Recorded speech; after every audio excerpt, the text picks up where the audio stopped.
Hi, my name is Christina, and I'm just going to talk to you just briefly about what I do. As you see from the title, I am a prison social worker, and what I'm going to talk about is how, what it's like to be a therapist in the prison, not jail, but prison. So jail is usually misdemeanors that are a year and under. I know that there's some other times when inmates serve a little bit more than a year in jail, but usually if it's a felony, it's a year plus, and then that requires prison time. So it can be a little confusing, but it also probably depends on your state. I'm actually from New York State, and I thought maybe this would be a good channel to start because there are so many people entering the social work field now due to the pandemic. And probably because, mental health is just being openly discussed now through social media because of the COVID and because of the isolation and just all the, trauma that families are going through with losses or being impacted or affected somehow by this pandemic. And also on the other side, the essential workers and the nurses and just all those individuals who are, in the healthcare field or social services field. So it's definitely a crazy time. So I thought that maybe this would be a good channel to start to talk about my career as a social worker and to maybe provide some insight on what the career is like, because again, I know that it's a booming time for mental health in entering this field. So I've been in the field for several years now, and I'm a licensed master social worker, also known as an LMSW, and I actually have been approved to take the New York State licensure test to be an LCSW, which is a licensed clinical social worker. And once I receive that, I have to do 3 more years of supervisory work, and then I'll be able to open my own practice, or at least do private practice. Anyways, like I said, this channel's to help. Over time, I'm going to just provide you guidance on what that looks like. Sorry, I saw something in my backyard.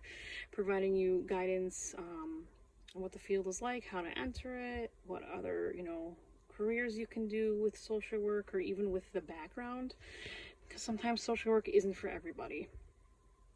Also, I do have some study guides that I was planning on helping people to help pass the ASWB social work exam.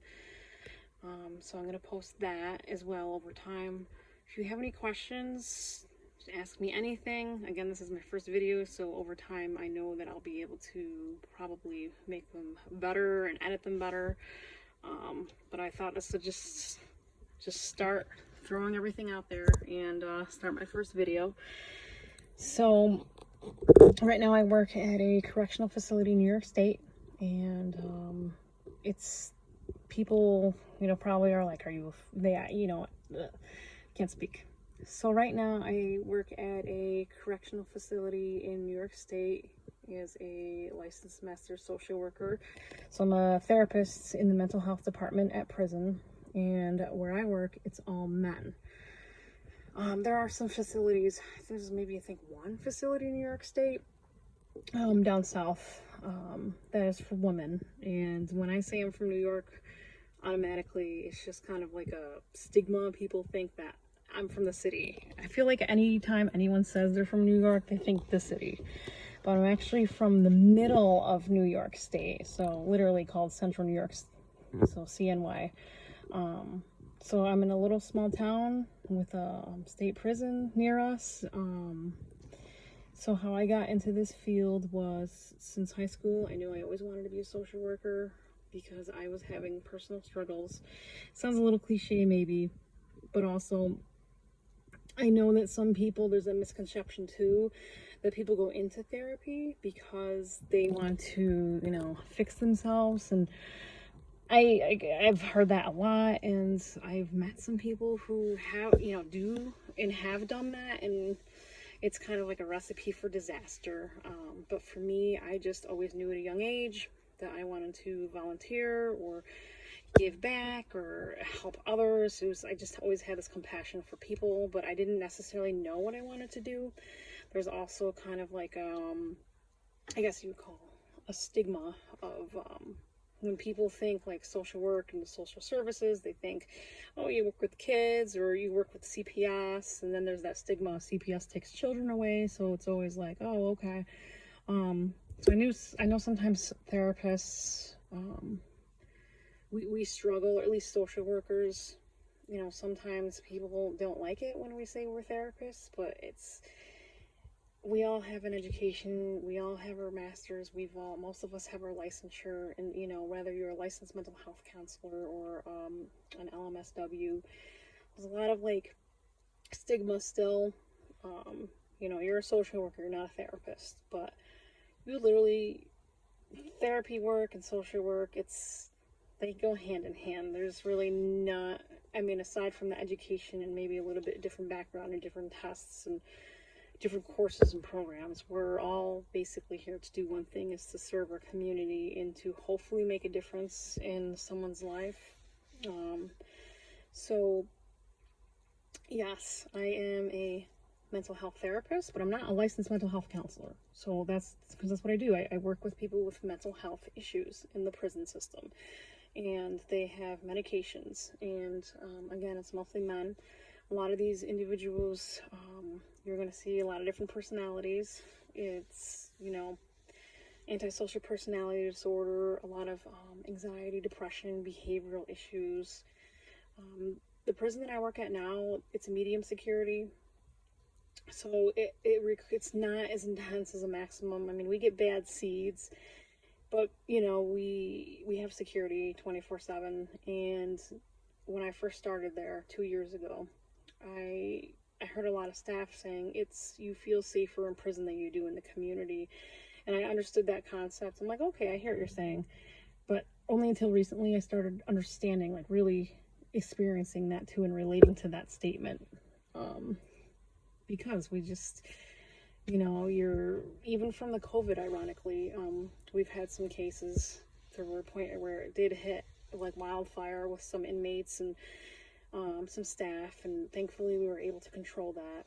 So even now with the pandemic, I feel safer going in there because everything is so sterilized, and if anything, the only people that would bring anything into the prison would be outsiders such as myself and other staff that come in and out during every shift.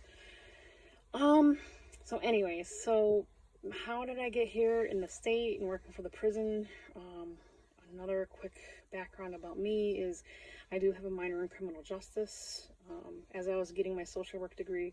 So I've just always been fascinated with the criminal justice system because it is so much terminology. There's so many like laws, rules, regulations, and I think it's just really interesting how the system is. It's just its own system within a system. So I've just always just been interested and infatuated with that. And I even interviewed when I first got out of my undergraduate program. So I was 22 and I did go on some interviews to work in the prison. At that time, with just an undergraduate, a BSW and not being licensed, there are some options out there to work in the state.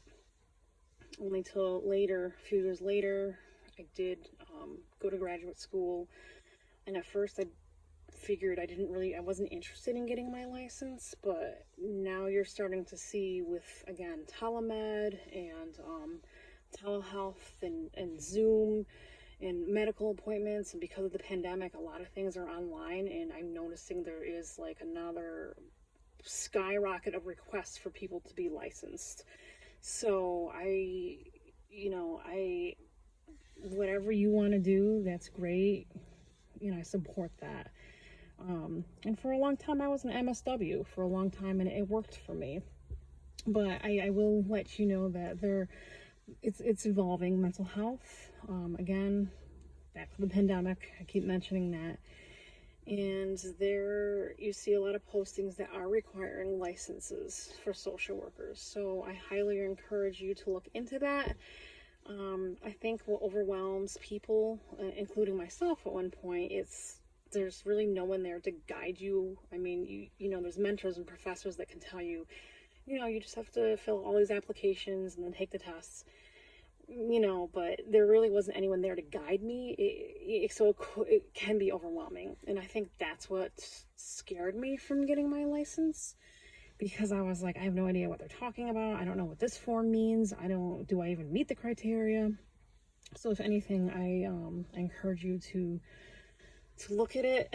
Sometimes it's really, really repetitive, but it's very confusing, a lot of jargon and jingo.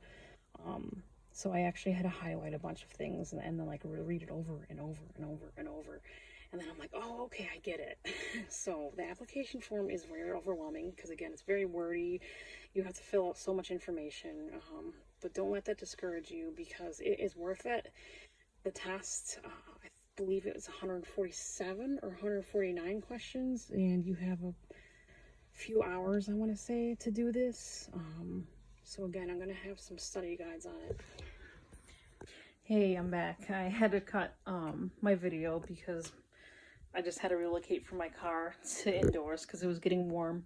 Anyways, yes, like I said a few seconds ago in the last clip, I do plan on posting some help and tips and, you know, things for the exam, and also hopefully be a motivation to someone out there, or even if you just want to learn in general about even the mental health field and different terminologies and different personality disorders and medications.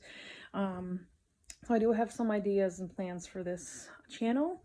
So I appreciate those of you who watch this. If you would like, hit subscribe. You know, write comments or posts or ask any type of question, and let's start a discussion together. Thanks. Bye-bye.